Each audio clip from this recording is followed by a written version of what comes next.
And we're back. Welcome on back to Galint Melee Open. We're back with some more teams action. We're back once again. Stelios joined by All Chat Esports' own Hada. We got a teams enjoyer in the building. Hada and I were just going on about it, but you can go all about it if you want. I know how much you love teams. I mean, look at this. Here we are. How you feeling? Yeah, I am. I'm definitely a known teams enjoyer. I'm doing good. I'm having a great Sunday morning, almost afternoon, I suppose, if you're on the West Coast.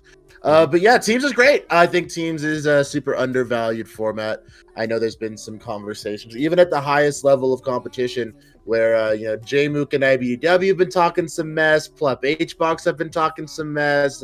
Axe and Amsa have been playing well. Even at the highest level, there's some glimmers of some teams enjoyment once again, and I'm hoping that we get a little bit more as we fill in, especially going into the next calendar year and the next ranking season, because I know there has been a little bit more of a focus, especially off the backs of super teams enjoyers like Run Riot and Tempo, especially once now that the And Friends Discord and the And Friends series has blown up as much as it is, and we're seeing a huge I guess eye has been cast on all the things that Run Riot and Tempo have been doing recently, and been blown up in the greater Melee community. So guys, play teams. Get in your local Discord and play teams with your friends.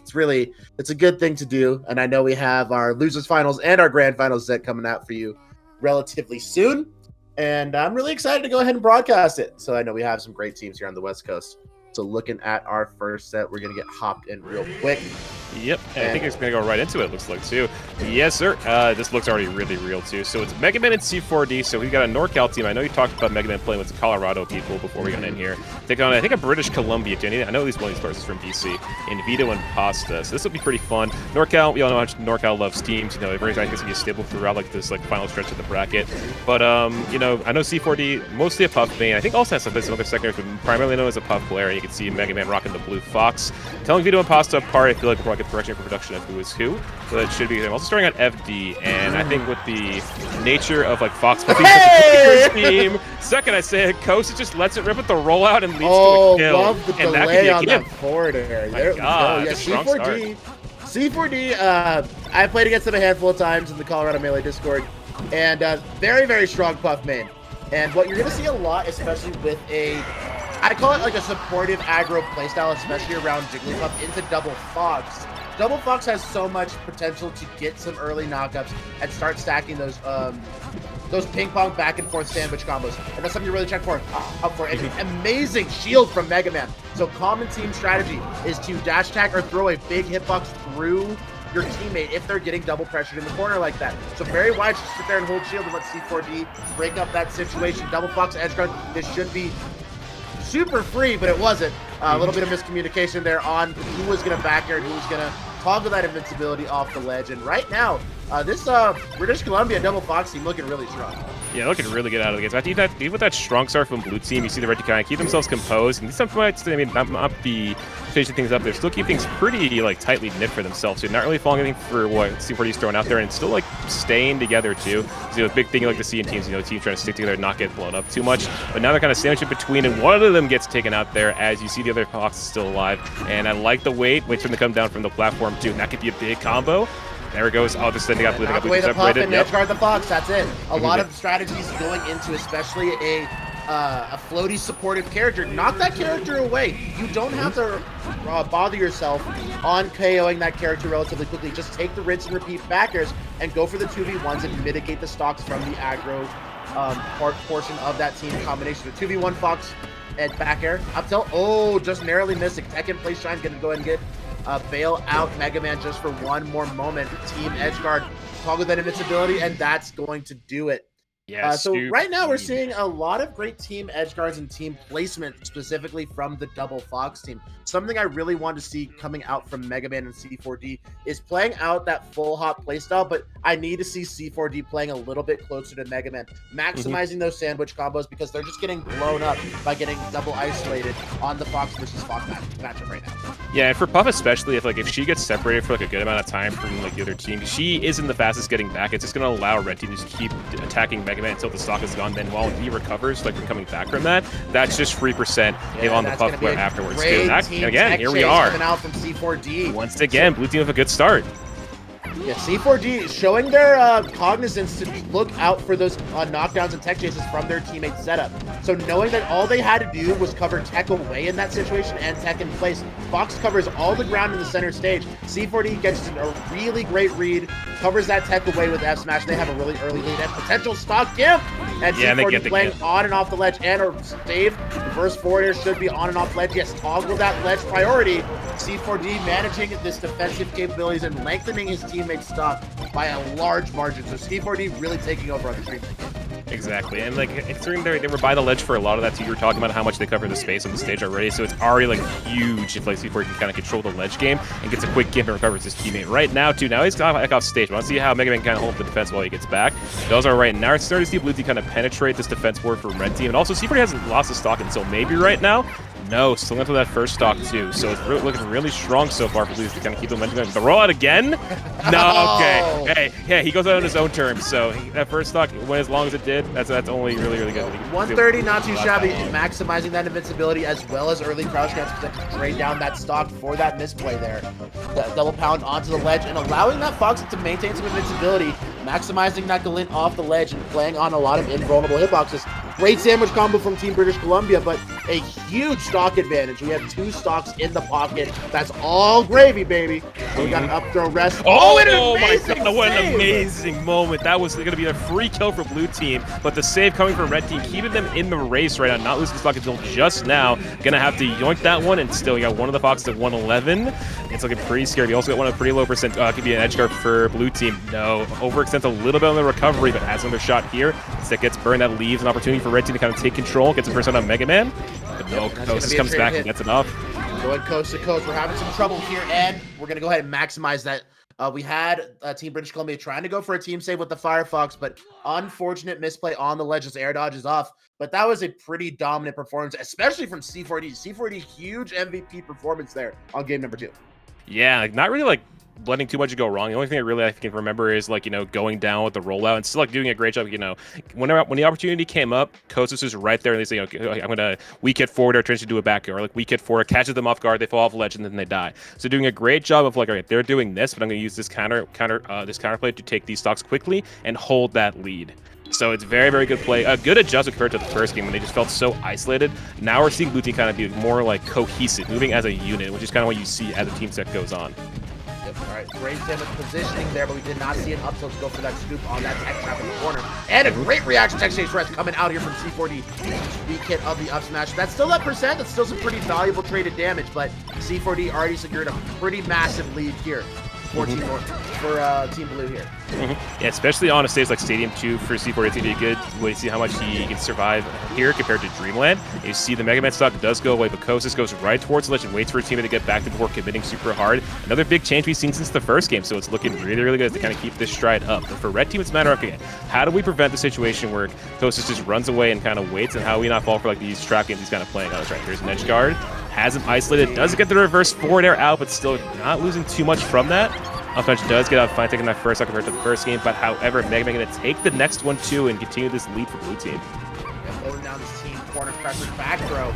Should be a team edge guard, but did get distracted there from getting played out by the oncoming pressure from both sides of these Red Foxes. Playing out of the corner. Rollout, actually a pretty solid move. Commands a lot of ground space, so if your teammate is cognizant of you charging that rollout, they can just play the full hop Fox game. It actually turns a pretty trolly move into a pretty dominant kill option as well as huge ground cover.